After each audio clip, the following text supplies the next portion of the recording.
Nerea, nola bideratu alditugu aurren jokaera desegokiak?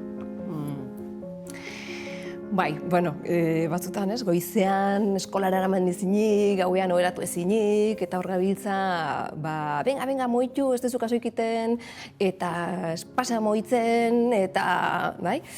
Egoera horiek, errepikakorrak dienetan, gure indarra edo fokoa jarri ezakegu jokaera desegoki horietan, edo jokaerak dira. Desegokiak edo gokiak jokaerak dira, eta beraz jokaera horien aurrean lehenengo pausoa izango litzake norberak bere buruai ere behiratzea, ze gertatzen nahi zait nahi, aurra ez danean egiten nahi edo egiten nahi danean zerbait ez nukena nahi, ez? Eta argitzeak, esan nahi du ze gertatzen nahi zaiten argitzeak, behar bada ikusteak, egoera honetan, ze pasatzen zain nahi, nola sentitzen naiz, ze behar dut, edo ze gauza konkretu egin ditzazket nik ere behar deten horren alde, edo ze eskatu nahi dut. Lehenengo parte bat egongo litzake argitzea nahi ze gertatzen zaidan, ez? Hortikan ondoren adirazi nahi detena baita ere, ez da? Behar bada, gaueko 10 dira, oso nekatuta nago, eta zure lo deskantsua ere, zaindu nahi dut nire esku da ondan nainaz. Horratikan, 5 minutu barru, jolasa bukau eta ora jongo geha doz. Argitzeak, nik zeatik ze pasatzen nahi zaiten lagundukoit adirazi nahiko nukena. Horrekin batea baita ere, aurra egiten nahi dan jokaera horietan, bere esperientzia zein izaten nahi dan, deskubritzen edo ulertzen jarri gaitezke, ezta? Ze bera ere zerbait esan nahian dabil, bere jokaera, nire barrutik desegokia dela pentsatzen deten hortan, ez?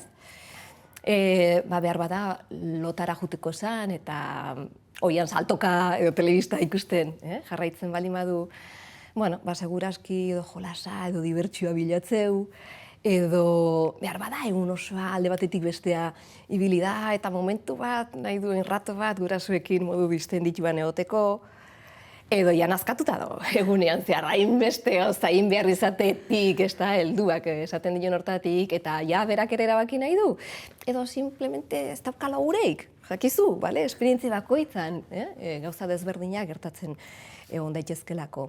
Beraz, hau da ulertzeak urdia lasai, ez du esan nahi, aurrak nahi duen hori egiten utziko diunikan, ez? Behar bada, limitea jarri behar badet ere jarriko dut, baina egoeran kudeak eta hontan, aurraren esperientzia hori zein izaten nahi dan, edo zer esan nahian da bilen jakiteak, ate asko iriki ditzazke,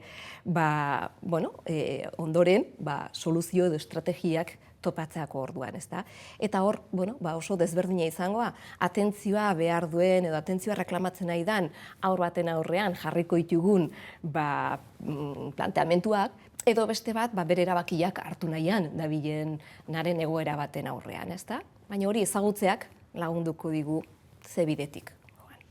Baina askotan aurkitzen gara limitea jarri nahian, eta horrak bete ezinean. Bai, eta egia da askotan entzun dugu, ez da, limiteak behar ditu ez dela. Nik esango nuke limiteak helduak behar ditugula, gure beharrak zaintzen edo asetzen ere laguntzen dizkigutelako, eta era berean gure limite horiek edo gure referentziak, gure seme-alabei ere,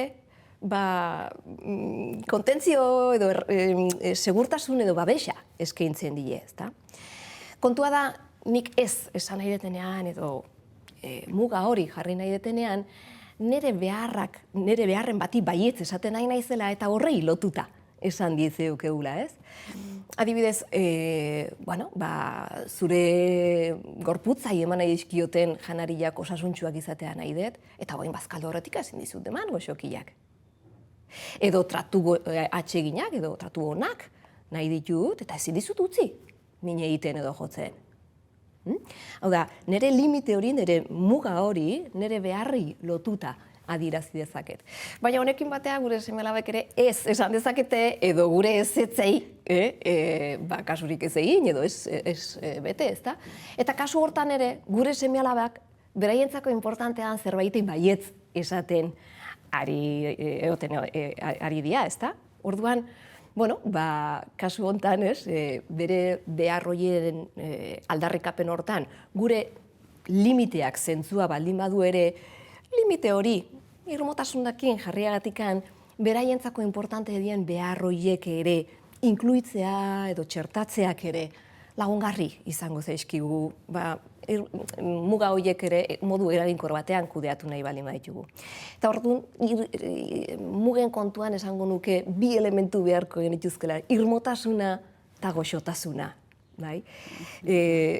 Irmotasuna, niretzako importantea da hortan, aurrek ere behar dutelako, tinkotasun hori, baina goxotasuna beraiena ere inportazaigula, beraiena ere kontutan hartu dezakegula, hola espaldimada bestera batea, edo oin espada gero, edo, nola, zaindu nahi dugu hori, ezta? Eta hor guraso batzuk, behar bada, irmotasunetik asko duki dezakete, baina goxotasuna, falta. Eta beste batzuk goxotasunetik behar bada, probestu egon daitezke, baina irmotasuna integratzea falta dute edo behar dugu, ezta? Beraz, hori izango litzake guraso bakoitzak, behatu dezakeguna limiten inguruan ere, nola txertatu ditzazkedan bi aspektuak. Eta hizkuntzaz duten aurrekin, zer leku du komunikazio eredu honek? Mira, aurrak jaiotzen dian momentutik, gurasook aigea oso modu bihotzetik, barrutik irtetzen zaiguna naturalki, gure seme-alabekin modu hontan, ikasi beharrik izan gabe. Aurro bat jaio berritan negarrez hasten danean, isilpeko empatia hortan, kontura gabe, konstientzia izan gabe ere, gurasook aigea, negarrez do, igual gozea aukikou, igual pardela, ez igual oguri aukikou.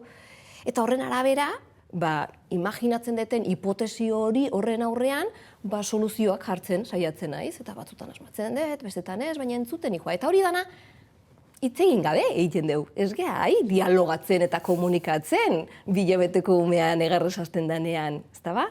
Beraz hori naturalki egiten dugu. Kontua da, urtebetetik aurrea, aurrak kaskortzen dihoaztenean, aztegea pentsatzen, behar bada, ume honek nahi du nahiten bukauko, edo adarra jotzen nahi zait, edo berak inerte nahi du, eta horria deskarrilatzen hasten geha. Beraz, gauza berbera egiten jarraitu genezake, ez da? Aurrak nola sentitzen da, ze behar du, eta ni ze ekintza edo ze ekarpen egin aldi zaioket bere beharretan. Batzutan jakingoet eta beste batzutan ez. Edo beste batzutan jakinda ere, ez dut nahi edo ez zait komenigarri iruditzen berak eskatzen nahi zaiden edo berak behar duen hori modu hortan ematea. Eta beraz hor, eman diazaiokedan oparirik onena nire presentzia izan daiteke. Hitzik gabeko presentzia ere, bai? Eta komunikazioz bortitzak presentzio honekin konektatzen lagundu gaitzake.